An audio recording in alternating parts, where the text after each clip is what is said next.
1 minute until showtime.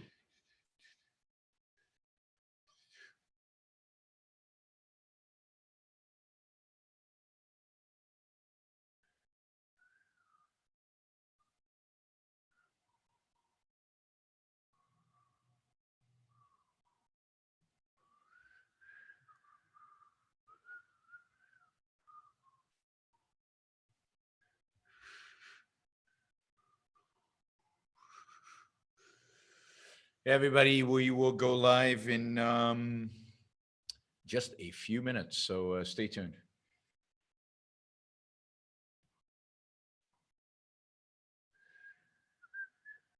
A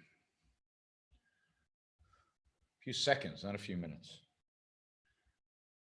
1, 2, 3. Yep. All right. Sounds good. Hey everybody. Show will go live in 5 seconds. 4, 3, 2, 1.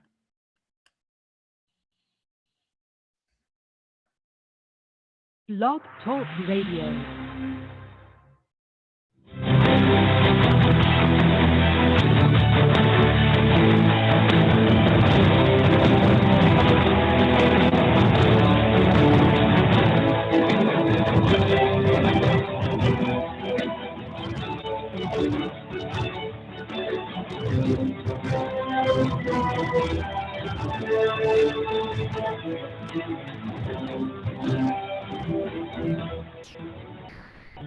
All right, welcome everybody, and thank you for joining me. Today's Yaron's news briefings. We're live here from Puerto Rico, from San Juan, Puerto Rico. I don't know if those of you online or watching the video, I'd appreciate your, I guess, your view on the on kind of a different setup. Lighting is different. We've got the contrast of the video. Video's a little different. It's a little bit more zoomed in. I think sound should be fine. Tell me if you hear a buzz in the background. So let me know sound. Definitely let me know visual, if this is better than what it was, if it looks better. It should be brighter. I've got 2 massive lights pointing right at me. So it should be better, but yeah, some patterns caused by my shirt. My shirt vibrates through the thing, I know. All right, so hopefully you like it. We're slowly working to improve the visuals here. I need a little bit more color behind me. It's kind of, everything's gray. And we're black and white, right? We don't believe in gray. So we need to improve that. But yeah, let me know about the visuals, and if you see an improvement over what you saw even a couple of days ago. All right, I've got tons to talk about today, and we're probably not going to get to everything. And I've got a bunch of stories that I haven't got to the last couple of times, and they're probably going to have to wait until Thursday when I do the next show, or maybe because Thursday I'll probably be talking a lot about blockchain and cyber currency. So maybe they'll have to wait until a different day. The reason I'm talking Thursday about blockchain and cyber currency is I'm going to attend a conference on blockchain and cyber currency on Thursday, and then I'm speaking at the conference on Friday. I'm actually giving a talk on Friday on how free markets and blockchain can turn Puerto Rico into the Hong Kong of the Caribbean. So I'm excited about that talk. I'm not sure how blockchain is going to fit into my discussion. I'm going to have to make something up because that's the title they wanted, but we will make it work. We will make it work, and we will make it interesting and exciting. So Thursday, I'll probably tell you a little bit about the conference and what's going on over there. All right, a bunch of stuff, a bunch of data coming out, which I think is really interesting, both on young people's attitudes to free speech, and then also data analyzing the distribution of fake news over Twitter. I want to talk about that. And then to the extent that we'll get to it, we definitely need to talk about Donald Trump's decision about Broadcom, the so-called national security reason to stop this merger, Broadcom taking over Qualcomm. We need to talk, there's a new paper, academic paper out, or working paper from Objectivist about minimum wages, which is just, I told you so. And then there's Russia, and oh, I forgot, I forgot, Tillerson. Tillerson was fired today. Rex Tillerson, former CEO of X, and I don't know if he's ever been fired in his life. He was fired today by Donald Trump, and Pompeo, the CEO director, is going to take that position. So, tons to talk about. Hopefully, we'll get to everything. I'm not sure we will, because I want to spend a little bit more time on the two lead stories from my perspective. They're not lead anyway in the news cycle, but the lead stories from my perspective, because they're certainly the most interesting stories out today. So one is a survey of college students, what they think about free speech. And it's a survey done by, I think, 5 different organizations teamed up together: American Council on Education, the Charles Koch Foundation, Stanton Foundation, and I don't know who else, but those are the 3 are listed in the story describing it. And they I guess did a statistically significant large sample size. I haven't looked at the study itself. I probably should. They surveyed more than 3,000 students. That's considered in in survey land. I considered a large survey. Anyway, interesting results. So it clearly shows young people really struggling with questions of free speech, confused by questions of free speech on the one hand, and question of diversity and so-called inclusion on the other hand. So here's some of the results, which I think are interesting, right? So nearly 90% of those surveys said that free speech protections are very or extremely important to American democracy. Now, note also how it's phrased. It's to American democracy, right? Is that the essential reason why free speech is important? It's because we're a democracy. We're not even supposed to be a democracy. We're supposed to be a constitutional republic. But is it just in the realm of political speech? Is it broader than democracy? Again, a lot of times the way these questions are phrased is tricky, deceptive, and reveals, I think, a lot about our culture. So a lot of our culture, I think, is revealed by just how the questions are phrased. So that was one question, 90%. All right, good news. 90% of these kids, of students, think free speech is important. That's great news. Better than what I think many of us would have expected. But then they also had a question about whether they think it is important to promote an inclusive and diverse society. Again, what does that mean? Inclusive of what? Of whom? Diverse, is that racial diversity, ethnic diversity, intellectual diversity, idea diversity? What do they mean? Not clear from the survey at all. But 80% of Americans, 80% of students said that was very or extremely important to promote inclusive and diverse society. So, okay, promoting inclusiveness and diversity, not in and of themselves necessarily bad things, depending on how you define them exactly. So 90%, 80%, 90% for free speech, that's a good one. Yeah, we're all for that, right? But this is where it gets tricky. Then they get asked, right, which is more important to them, right? Is free speech more important, or is inclusiveness and diversity more important? Now, note that the question sets up free speech versus inclusiveness and diversity. I would argue that it's quite the opposite. The free speech encourages diversity and inclusiveness, because the real important diversity is diversity is intellectual diversity, or the freedom of people feel, no matter what color skin they have, no matter what ethnic background they have, no matter where they come from, to be able to express themselves. So to me, free speech is crucial for diversity, for inclusiveness, right? For people feeling like, they're part of the conversation. What's more important than free speech? But here it's being set aside, because the idea is that some speech, obviously, makes some people feel excluded. Now, that's the story the left tells us. That's the story that is prevalent out there. And that's the story that the survey unfortunately buys into. And it's not just that some speech leaves some people excluded. It's some speech by some groups makes some people feel excluded. So for example, if some minority person says something that offends, let's say, a white person, that doesn't count. That's fine. Because the idea is the minority person is not in a position of power.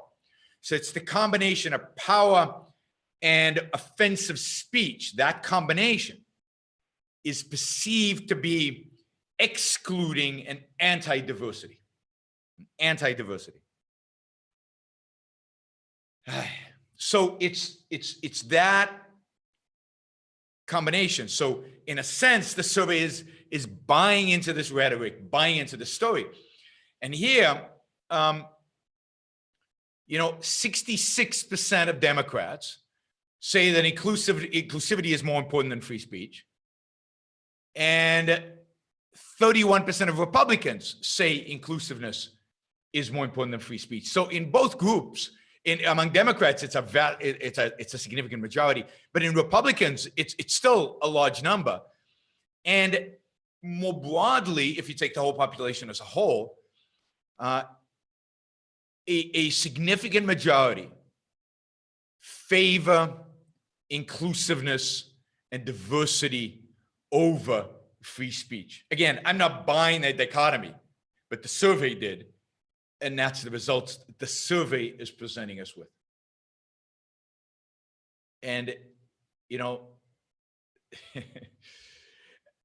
that only serves to inculcate more in the minds of the students taking the survey, the idea that there is this dichotomy, that free speech is anti-inclusiveness, when it's exact opposite. Exact opposite. What you want is the freedom to express your ideas and to have a debate and to have an exchange of ideas, even if your ideas are outside of the mainstream. And that creates a healthy inclusiveness and a healthy diversity. Here's another scary one, right? A majority of students in every demographic group, and you know how they divide these demographies. It's bogus, but they do. Every demographic group, both in terms of political party, political affiliation, in terms of, I guess, race, gender, and everything else, every single one of them said that hate speech does not deserve First Amendment protection. So every single one of them did not believe that hate speech should be protected speech. So ultimately, in every single demographic group, there was a majority that did not believe in free speech, even though they said in an earlier question that they believed free speech was very important.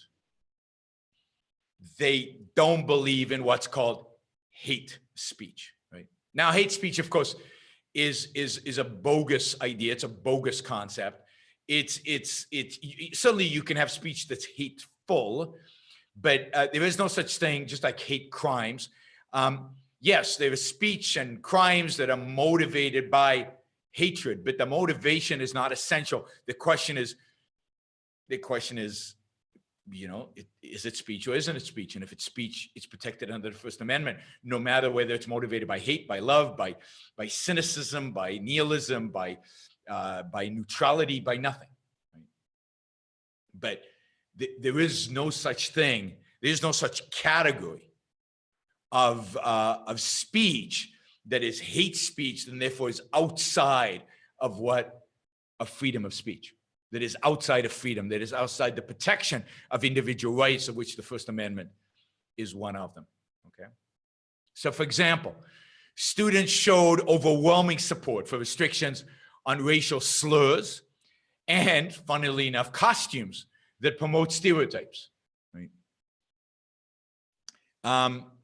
They also widely supported, this was surprising to me, widely supported, according to the survey, safe spaces for those who feel upset or threatened, and free speech zones. I always thought a university was a free speech zone, but they want free speech zones where protests are partisan, proselytizing is explicitly allowed. So all the good news was out the window very quickly. Basically, we've got a generation that doesn't understand what free speech is. The things in terms of diversity and inclusiveness and intersectionality and identity politics and all the garbage they've been taught. Of course, they've been taught this. They didn't make this up.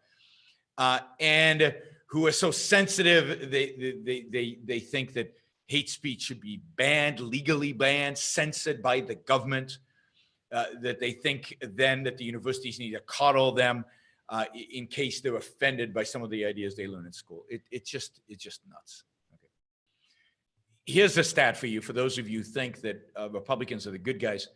Even 70% of Republicans surveyed supported safe spaces on campus, an idea that I've often dismissed by conservatives. I'm reading from a story in the New York Times, but I verified the stats. I cross-referenced this with other stuff and actually briefly looked at the study itself. So to verify that. Oh, thank you, Antoine. Antoine, I hope I'm pronouncing that right.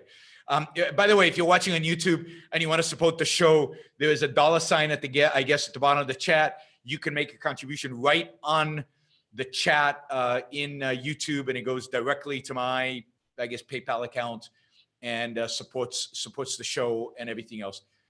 Somebody says the New York Times is a joke. No, the New York Times is biased, but it's no joke. The New York Times actually provides the only, or among the few, is one of the few media outlets that actually reports on the news from a biased perspective, and you have to adjust for that bias, and you have to adjust for the fact that they're not reporting all the news. But stories like this, other stories that I often cite, only reported by the New York Times, partially because they're the only ones who have reporters all over the world actually, seeking out stories. They do some of the best investigative stories out there. And yes, they're biased, they're leftists, they're nuts, and sometimes they are unbelievably biased, criminally biased almost. But there's nothing else, because everything else is either incompetent or unbelievably right-wing biased. So the whole media profession, unfortunately, is somewhat of a joke. Okay. Overwhelmingly, almost everybody said they want an open environment that permits offensive speech. Now, again, they contradict each other, which doesn't surprise me, because they don't hold clear ideas about these things, right? They don't hold any clear ideas. Almost all of them believe that speech is being stifled in campuses. So they're pretty good in terms of what's going on campuses. 61% said that campus climate deterred speech. That's up from 54% just a year earlier. They also all admit, left and right, that liberals have it easier, that the left has it easier on campus. And 92% saying that liberals can freely express their views on campus, while only 69% said the same about conservatives. So they get that there's a bias here on campuses in terms of free expression of ideas. All right. They also say that discussions on campus are less relevant because most discussions now happen online, which makes sense. And yeah, so, a survey, I think it's an important survey. I think this is good to do. They seem to be doing this every year now. They're asking good questions. And, it's unfortunate that they're buying into this dichotomy of diversity, inclusiveness, whatever the hell that means. Again, why are they even asking that question? What does it mean? Definitions, people, and asking the kids to define it would be interesting. They're buying into that dichotomy versus free speech. So that's really unfortunate. But it's good to get this kind of data and to see from year to year how it's progressing. It seems from this survey that things are, not surprisingly, given my recent experience in King's College London, that things are getting worse, not better. That free speech on campuses is being hindered more than it was in the past. And I don't need to say this, and the purpose of today's show is not so much to advocate for free speech, but let me just say, this is the issue of our time. This is very much the most important issue that we're facing right now. We have a president who is anti-free speech. We have a Congress that big chunks of it are anti-free speech, particularly on the left. We have a professorate and significant numbers of students who don't understand the concept of free speech and are anti-free speech. And yet you cannot have a free society. Forget, what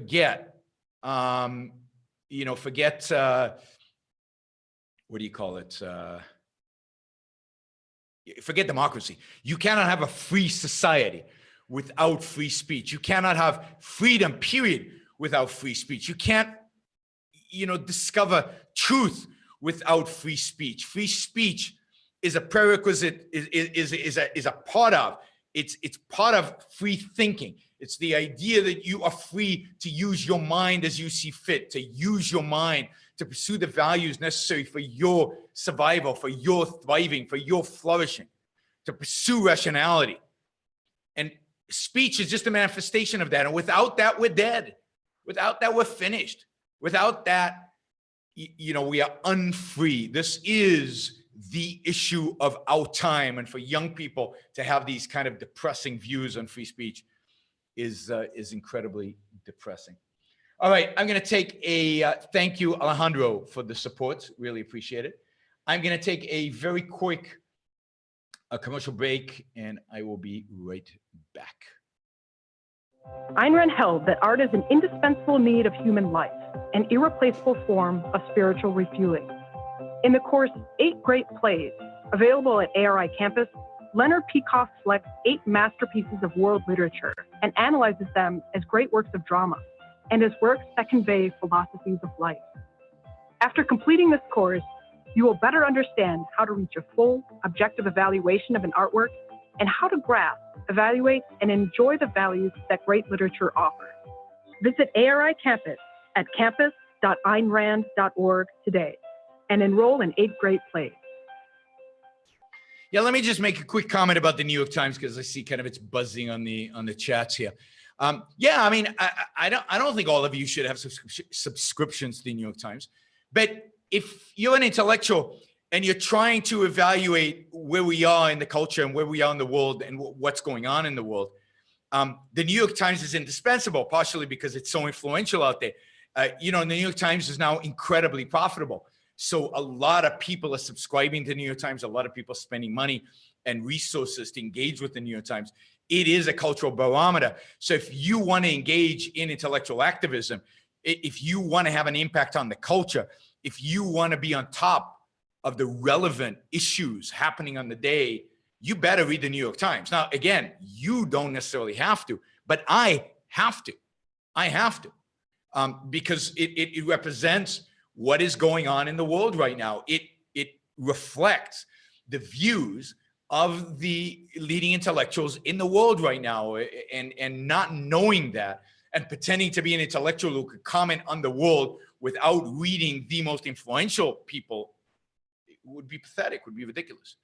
So no, I definitely read the New York Times, but more than that, I think the New York Times does a biased, horrible job, but it's probably the best job out there, certainly of reporting the news. There's nobody else to report the news. Fox doesn't report news. Certainly Breitbart and InfoWars is a pathetic joke, right? But none of these actually report news. They report a lot of opinion, and it's left, whether you like it or not, to, we'll call it the mainstream media, to actually deliver us news. How do we know that Trump fired Tillerson? Now, you know that, I guess, because you have a Twitter feed. But short of the Twitter feed, actually before the Twitter feed, who reported on it before the Twitter feed? Anybody know? It was actually reported before it came out on Twitter. It was the Washington Post. And I actually think the Washington Post does a better job than the New York Times, as biased, but still a better job than the New York Times in doing reporting work. So Washington Post broke the story, and then Donald Trump tweeted to confirm what the Washington Post had already discovered. So no, you're not going to find journalists working for anybody but organizations like the New York Times and the Washington Post. As much as I, like you, often despise them because of their overt, sometimes subtle, and sometimes just overt and disgusting bias. Oftentimes they just completely reject any attempt to even be perceived as objective. They're just so seethingly non-objective in terms of the opposition. All right, we got a lot to cover. Okay, another interesting story. This one from the Atlantic, but again, based on a study. And again, you had to go back to the study. Now, the study here is quite complex. The statistics are very involved. But again, from my brief analysis, these people know what they're doing. It's a study out of MIT. And these guys know econometrics and they know statistics, and they seem to have controlled for what needs to be controlled. The data set is a large data set. It seems to be really meaningful and substantive. So what they did, now the problems with the study, and authors recognize the problem with the study. So right off the bat, I'm going to say this is not a perfect study. You can't do a perfect study. It's too hard to do a perfect study.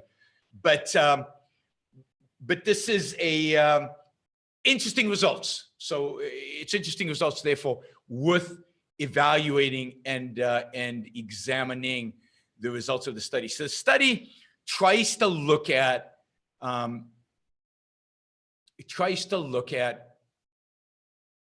fake news. So the idea is,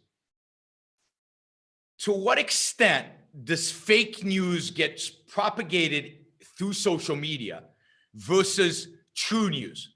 That is there a difference between the extent to which true news, true information gets retweeted and goes through the, what do you call it, the viral cycle, or goes out there as virally? And to what extent does that happen to false news or false information or rumors? So they took basically 120,000 stories that were tweeted by 3 million users over 10 years. So it's a big sample set over a long period of time, right?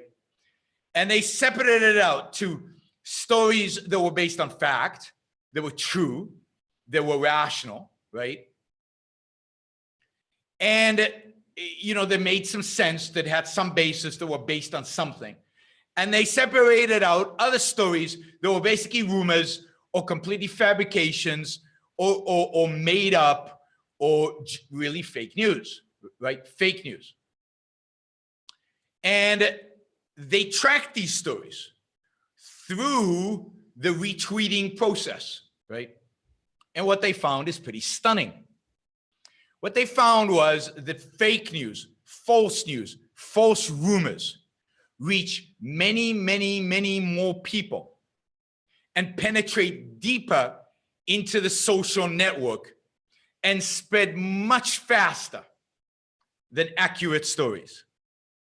So fake news gets retweeted more often, penetrates deeper into the social network, and I'll define what deeper means, and spreads faster, that reaches more people faster than news categorized as accurate. Now, we can quibble about what is fake, what is true and what is not, what is fake and what is not. I'm sure at the margins, but what they've got here basically seems true. Basically seems true. So, in a broad sense, again, I'm sure at the margins there's mistakes there. So false information way outperforms true information on YouTube, and extrapolate that they believe that this would be true on Facebook and YouTube and everything else. So that's why so few people are watching this on YouTube. There's some question about why I don't have 100,000, because this is true. If I was spouting lies, if I was talking nonsense, if I was advocating conspiracy theories and spreading rumors and making shit up, which is what what's his name does. I mentioned him a few minutes ago. The guy is Infowars. The guy who Infowars does. Then I'd have hundreds of thousands, indeed millions of people, because Infowars is massive, right? Massive. And it's all fake news, all of it, fake news. Now, let me explain what deeper means. So deeper is interesting. So they control for the fact that some people have large networks, so that when they tweet, it's likely that a lot of their followers will retweet, right? But depth means how many people then retweet their tweets and then retweet their retweets. So how deep does it go? How much retweeting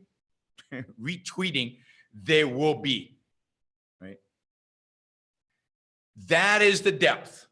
That is the depth. They even notice, which was also really interesting, that in general, people who consistently present news that is true tend to have more followers. Doesn't matter. In spite of the fact that people who tend to tweet true news tend to have more followers, it's still true that fake news, rumors, falsehoods tend to spread faster, deeper, and be bigger. Fake news prospers. And it's not the bots. So this was the other hypothesis. The hypothesis was maybe it's bots, like the Russian bots or whatever, right? That latch onto fake news and just spread the fake news out there. And it turns out, no, it's not the fake news. It's not bots. Bots tend to amplify stories, true stories, as much as they amplify false stories, right? So no, this is human beings. This is human beings. Human beings respond far more positively, if you will, far more actively, in a far more engaged way to fake news, to falsehoods, than they do to truth. And that, that's fascinating. It's good to know. Now, they have some hypothesis about why this happens, right? Why this happens. And their basic assumption is, and again, I don't know how you test this, although they did some testing on it. So the assumption is that because fake news is fake, right, it can be far more emotional. The tweets can be far more provocative, in a sense, interesting, out of the unusual, and far more evoking of emotion. And they actually ran this through some of the AI software that measures the emotional content of these kind of tweets, right? And they found that fake news is far more emotionally laden than non-fake tweets. But this of course reinforces much of what I've been saying for months, years, and much of what Ayn Rand said, that we have become a culture that embraces emotions, that values emotions. We become emotionalists, and we reject reason. We reject facts. Reason and facts, they're cold, they're boring. Don't confuse me with the facts. Just give me a good story, right? So, and that's what happens. And they give some examples of this. So they give an example of, there was a rumor circulated on social media that Donald Trump, and this is in 2015, that Donald Trump had let a sick child use his plane to get urgent medical care. And this was confirmed as a true story. But according to the team's estimate, very few people shared the story or retweeted the story, right? But in February of 2016, just a few months later, a rumor developed that Trump's elderly cousin had recently died, and he had opposed Trump's presidential bid in his obituary. This turned out to be completely false, or at least there was no evidence that this was true. And of course, this spread like wildfire and was massive. Right? So hard to tell why that story about the kid, which is also emotion laden, and why this didn't spread and this one did. Could be the news cycle, could be a lot of things. So another fake story they found that alleged that boxer Floyd Mayweather wore a Muslim headscarf to a Trump rally. It reached an audience more than 10 times the size of the sick child story. So I think it has to do with the kind of stories that tend to be fake news, They tend to emphasize certain issues that people are particularly sensitive to at a particular point in time. And that's why they spread faster and they spread deeper. But so they say fake news seems to be more novel than real news. Falsehoods are often notably different from all other tweets that you get in a certain time frame. Fake news evokes much more emotion than average tweets. Fake tweets tended to elicit words associated with surprise and disgust, while accurate tweets summoned words associated with sadness and trust. So different types of emotions. Hi. So here we have a interesting, somebody said, yeah, but the left is purposely suppressing positive news about Trump. Yeah, but you'd think the left would suppress the news about Merriweather wearing a Muslim scarf, right? That plays into, I guess right-wing, conspiracies. So no, I don't think it's that. I think something else is going on here. I think it's much more. And by the way, a lot of the fake news stuff is spread by the right. It's not spread by the left. Most of the fake news stuff is spread by the right. Most of the fake news comes out of the right. So, and by Trump supporters. Trump supporters, indeed, Donald Trump himself is the perpetrator of some of the biggest fake news stories of the last decade. Chief among them, the idea of the birther conspiracy. So, no, I don't think this is left or right. I don't think that's what's driving this. I think it's the fact that we don't reason, we don't think, we don't analyze, we don't value reason, we don't value rationally thinking through. We behave on Twitter completely emotionally. We like, we relike, we retweet completely from an emotional perspective. We forget our rationality. Greg Salamiri did a really good talk 2 or 3 years ago at Ocon on how to be objective about social media in terms of your liking and retweeting and reposting and doing exactly what people do here. And clearly people are not objective about this.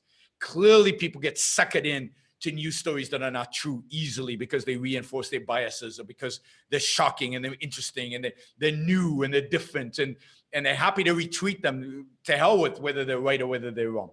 And that plays right in to the fake news, rhetoric, and the fake news rhetoric plays right into the attacks on free speech, because the more we attack, not objectively view our news media and analyze it, dissect it, and attack it where appropriate, but the more we just dismiss the news media, the more we just dismiss news as fake news because it spreads much wider than true news, the more we give credence to the people trying to suppress and halt our freedoms of speech, the more we give credence to the people who would like to silence the media, to shut it down. Right? And we're seeing that. We're seeing Donald Trump do that. Not explicitly, but implicitly. We still don't know why the AT&T Time Warner deal is blocked. Does it have anything to do with the fact that Time Warner owns CNN? That's not a conspiracy theory. That was actually brought up in court as a possible reason for the government to be doing this. And what about all the hate on Amazon? Does that have anything to do with the fact that Jeff Bezos owns the Washington Post? I mean, we're really getting to those fringes where you start thinking that all this discussion about fake news, about manipulating the news, is going to drift into government then taking a role in deciding what is true and what is fake, what is right and what is wrong, what is good reporting, what is bad reporting, what are good news media and bad news media. And that's already happening. It's happening in Russia. Putin has already instituted that. Basically, all of the media in Russia is government media. That's happened in Hungary. Hungary, basically, the government there, or Orbán, I think is his name, of the prime minister, is basically now taken over the media. There is no opposition media. There is no media that disagrees with the government. Poland is strongly heading in that direction. And we're seeing other Eastern European countries potentially following the path. And of course, in England, we just saw 3 people refused entry into the country, not based on the fact that they were a threat to the English, but based on their views. As repulsive as those views in some cases might be, They were stopped at the border and not allowed in based on their views. For those of you who think ideological screening, giving the government power to screen ideologically who can come in and who can come out of the country, there you go. We're seeing an example of how that works in England right now. So it's a slippery slope, but it really is shocking what is going on YouTube from that perspective. All right, we're going to take another short break. And when we come back, we're going to talk about, let's do Broadcom and Tillerson, and then minimum wage. And then maybe we'll have a little time for Russia, although Russia comes in my discussion of Tillerson. So we will be right back after this, I guess.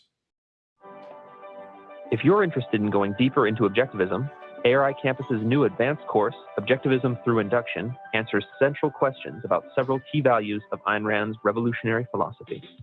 Originally given by Leonard Peikoff in 1997, the course teaches you the method of learning objectivism's principles that Rand used to discover them.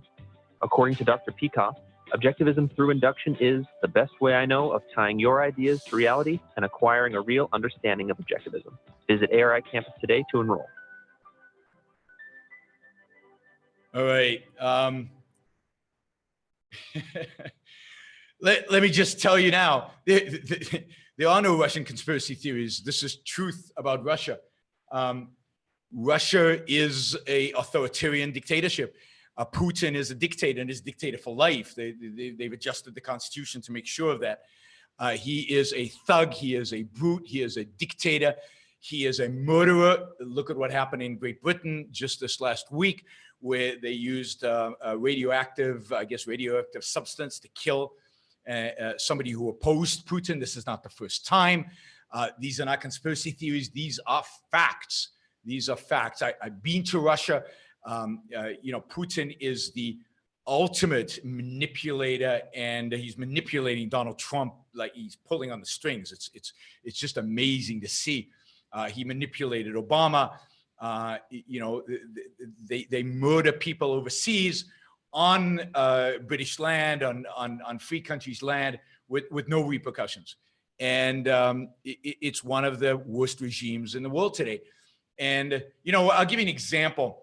The difference between China and Russia, just one little illustration of the difference between China and Russia, just with regard to me.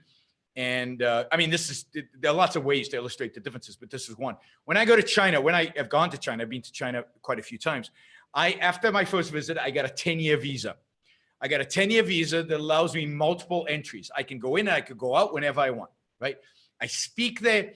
I've given big university lectures. Once in a while we get into a little trouble because ultimately China is not a free country and indeed is more repressive now than it was a few years ago. But overall, I can go in and out and I can speak there and I never feel afraid. In Russia,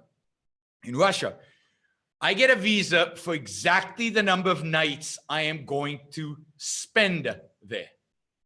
I get a visa for 2 nights or 3 nights, not 1 day more. And every time I go, I have to reapply for the visa. That just gives you a sense of how worried they are, how protective they are, how controlling they are. And when you walk around Moscow, more so than St. Petersburg, but both, you just get a sense of oppression. You get a sense of people watching you. You get a sense that the people you're talking to are looking over their shoulder. In China, it's very open. In China, people used to point out to me, that's the secret police that are watching me. But it was done in a far more open way, and people seem a lot less afraid, even though they probably should be afraid in China, particularly right now. All right. So, which brings me actually, why not? Let's go in this direction, right? To Donald Trump's comments last week in a private setting as a joke. Okay, let's buy it that he said it as a joke, where he said about Xi, the president of China, that he is now for life, right? That he's going to be for life. Trump said, yeah, that's a pretty good idea. Maybe one day we'll have that here, right? He doesn't like this term limit stuff. He would like to be president for life. And by the decision not of the people too, by the decision of himself. That's not funny. No, that's not funny. Not in the land of George Washington, who people begged to be king, who could have stayed as many terms as he wanted and left that to 2 terms because you realized the importance of freedom and the importance of not having an executive for many, many, many, many terms, an imperial president, not having an imperial president, the importance of that for freedom. And Donald Trump can joke about it, whether it's sarcasm or anything. No, it's not sarcasm. He was serious. He was serious. Often people joke about stuff they're serious about. And you can see his seriousness in his treatment of Putin, which is a treatment with kid gloves. Indeed, not kid gloves. He was a massive supporter of Putin during the campaign. I mean, I saw all his interviews about Putin, and I go away. I go back to the fact that he justified Putin's killing of journalists.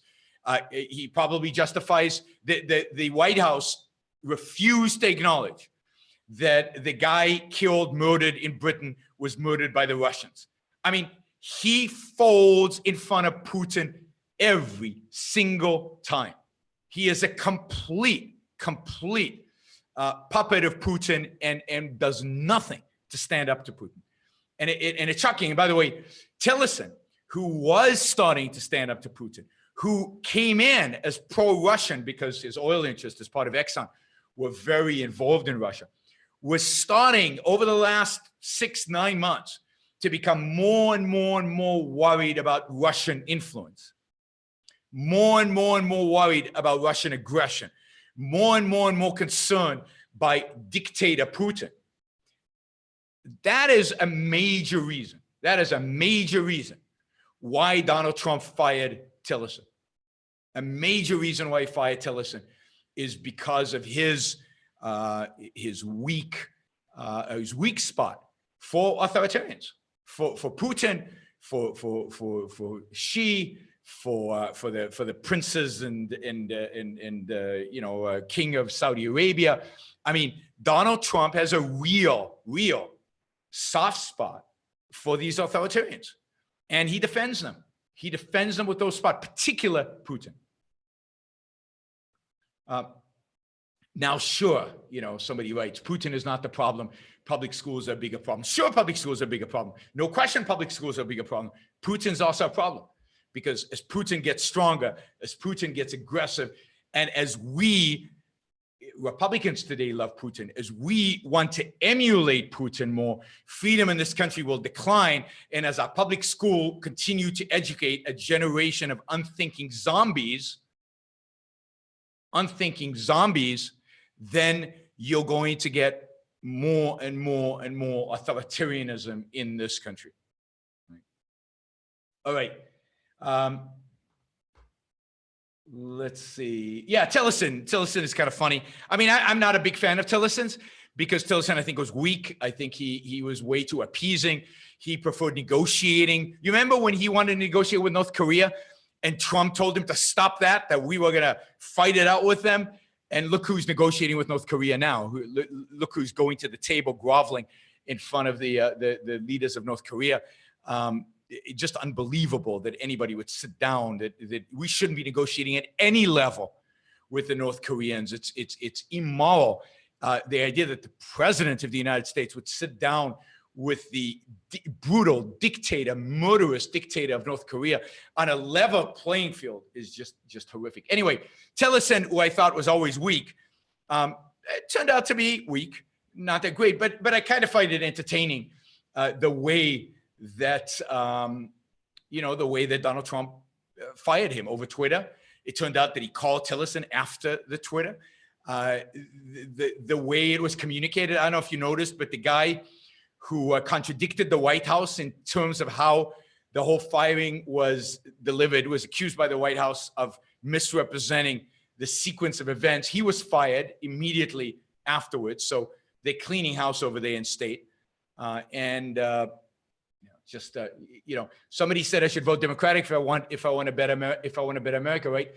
Sarcastically, but of course, don't forget that this administration has no different foreign policy than Democrats do. I mean, this administration is a Democratic administration, certainly in terms of foreign policy. I see no differences. Again, administration considering selling nuclear technology to Saudi Arabia.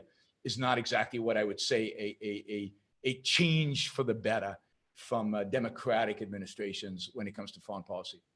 All right, that was, Broadcom. I have to say something about Broadcom.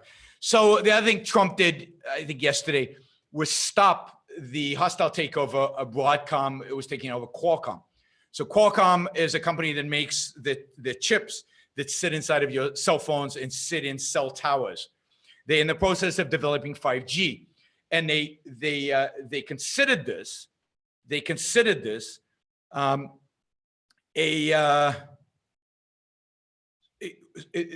national security risk that Broadcom would take over.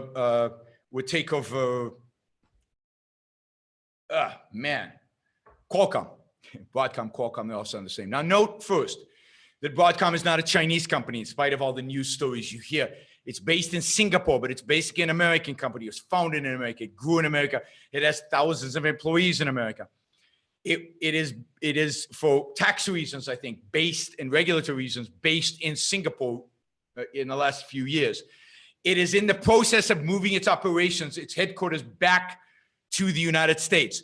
So this would be an American company buying an American company. And yet that was halted for national security reasons. Now, what's the national security reasons? This is the national security reason. This is mind-boggling. And again, I've often called Trump central planner in chief, and this is a good example of it. The national security issue is this. The government believes that if Broadcom buys Qualcomm, they will cut expenses in an attempt to make Qualcomm more efficient and more productive. Part of those expenses, they fear, they will cut Qualcomm's research into 5G networks. Now, Broadcom has said explicitly they will not, but the government doesn't believe them. The government believes that Broadcom will cut, even though 5G is going to be huge and incredibly profitable. They believe that because of the cost cutting, hostile takeovers, corporate governance, right? These are all issues. This is stuff that happens every day in America. That they will cut Qualcomm and hurt their efforts to develop 5G networks. As a consequence, the Chinese then will develop 5G networks faster than we will. And we will become dependent on the Chinese for our 5G networks. Now, that is such BS. It is so removed from the truth. And it is so intrusive into the market process. It is so the government trying to decide winners and losers. The government trying to decide what technology is the technology of the future and what technology the government should promote. This is America instituting Japanese and Chinese style industrial policy. This is, this isn't capitalism. This isn't free market. This isn't so-called Trump deregulation. This is the exact opposite. This is the Trump administration getting involved in corporate mergers and acquisitions that have nothing to do, zero to do with national security, zero to do with anything, with so-called monopolies or anything else. I mean, even if this was true, that Qualcomm would cut 5G. If 5G is so profitable, you think Intel is going to sit on the sideline? You think other chip manufacturers won't jump into the fray or won't buy that business from Qualcomm? I mean, the lack of imagination, the lack of ability to conceive of how the market would solve a problem like this is so phenomenally pathetic that it's just sad. It's just sad. It's sad. What's sad is that some people continue to defend this president as some defender of free markets, of capitalism. It really is pathetic. I mean, he did the same thing with steel tariffs and aluminum tariffs. Let's penalize Americans. Let's violate their individual rights in the name of national security risk because of aluminum. Give me a break. Okay, so yeah, more central planner in chief. All right, I think we're getting close to our limit. What haven't I talked about? Minimum wages. Minimum wages. All right, we're gonna keep minimum wages for next time. The story's not gonna go away, and it's always true. But a good story today about a bad story in a sense that tells a sad story, but a true story about the effects of minimum wage on teen employment. You can guess what the result is. All right. You know, I keep thinking, I really don't want to talk about Donald Trump anymore. It's not fun. And I get trolled on YouTube constantly when I talk about Donald Trump. And you know, you guys, so many people stop subscribing and drop off and leave. And I just don't enjoy it because it's not fun. It's sad. It's pathetic. I mean, this is the president of the United States we're talking about. And to spend 8 years attacking Obama and to get frustrated and depressed by Obama. And then now to spend 4 years, probably, unfortunately, 8 years attacking Trump and fighting the people that supposedly supported me when I was attacking Obama. And now I'm attacking my so-called friends. It's exhausting and it's depressing and it's no fun. But, you know, he does stuff and you just can't stay silent. You know, it just is. The stuff with Qualcomm and Broadcom is just science fiction. It's science fiction. The idea that America, the United States of America, the land of the free, the home of the brave, the country of free markets and individual rights would get to the point where nobody cares about tariffs, significant tariffs, major tariffs. Nobody cares about the government stopping takeovers, whether it's Time Warner, AT&T, or whether it's now Broadcom, and nobody cares that the Russians today threatened American troops in Syria. Nobody cares that we have a government that is, you know, a president who has no concept of foreign policy and no concept of the world. Now, again, maybe we've just gotten used to it because Bush was so pathetic. And before that, we had Clinton, we had Bush. I mean, we've had Bush, we've had Clinton, we've had Bush, we'd have Obama, and we've had, you know, Trump. It's a sequence of disasters, from each time getting worse and worse and worse and worse. And I guess everybody's just tired of it. And I guess Trump, for some people, is refreshing because he's non-PC. I don't know, because he just says stuff. All right, enough. Have a great week. I will be back on Thursday here in San Juan after I'm giving my talk at the blockchain conference. I'll tell you, well, not after I give my talk, but after I attend the conference. I'll be giving the talk on Friday. Please, if you like the show, if you get any value out of the show, I just appreciate your support. Thank you for those of you who gave money on YouTube. You can do that. You know, you can hit the dollar sign there and just contribute a little bit of money during the show. So I really appreciate that. Those of you who don't want to do it that way can easily, somebody asked a $2 question. I guess part of the gimmick with the dollar is that you ask a question and I get to answer it. So let me just check what the question is. I apologize. I didn't really see it. Is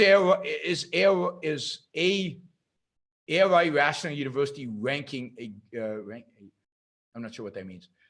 Is a rational university ranking a good idea? Is creating a university, in other words, I'll take it, a good idea? I just think it's too soon. I don't think you can get enough students. I don't think you can get enough faculty. I think the accreditation, just the accreditation would be a disaster.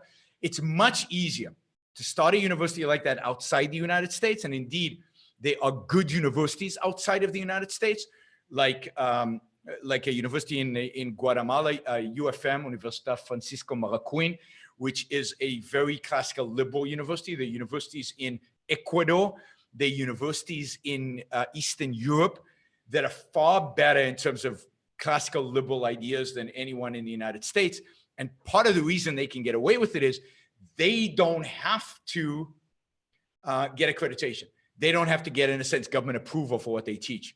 In the United States, in spite of the fact that we perceive ourselves as free, the government is far more intrusive into higher education than in many parts of the world that are less free economically. That's why this whole question of what is of freedom, economic freedom, political freedom, personal freedom, is a complex issue. It's not obvious. There are other parts of the world in which have better universities. It's too soon, and we don't have enough power, and we wouldn't get accredited to actually have an ARI kind of rational university in the United States. All right, we are done. And thank you again for contributing. If you want to contribute, go to patreon.com, Yaron Brook Show, patreon.com, Yaron Brook Show. If you want to contribute on PayPal, you can do paypal.me/Yaron Brook Show and contribute that way. Of course, don't forget to subscribe to my YouTube channel. You'll get an announcement, hopefully, about when I go live. And, you know, I'd love to have you as a subscriber. You can like me on Twitter. You can follow me on Facebook, or the other way around. I always forget which is which. 60 seconds. But we will be back on Thursday with another episode. Talk to you then. Have a great week, everybody. Thank you for using Blog Talk Radio. Goodbye.